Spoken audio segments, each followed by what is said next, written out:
Vijayawada rain ఆసుపత్రిలో అగ్ని ప్రమాదం జరిగింది. చిన్నపిల్లల ఎమర్జెన్సీ వార్డులో మంటలు చెలరేగాయి. ఫైర్ సిబ్బంది మంటలను అదుపు చేశారు. ఎవరికి ఎటువంటి ప్రమాదం జరగలేదని ఆసుపత్రి సిబ్బంది తెలిపారు.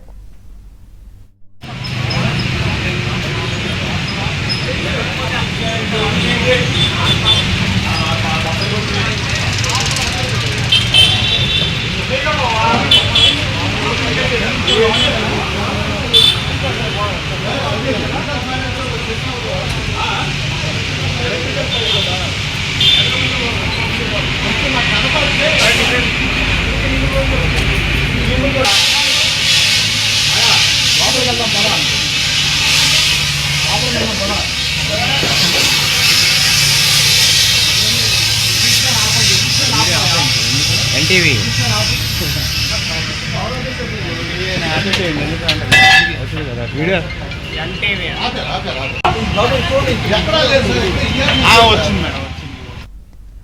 విజయవాడ రెయిన్బో హాస్పిటల్లో అగ్ని ప్రమాదం జరిగింది. చిన్నపిల్లల ఎమర్జెన్సీ వార్డులో మంటలు చెలరేగాయి. ఫైర్ సిబ్బంది మంటలను అదుపు చేశారు. ఎవరికి ఎటువంటి ప్రమాదం జరగలేదని ఆసుపత్రి సిబ్బంది తెలిపారు.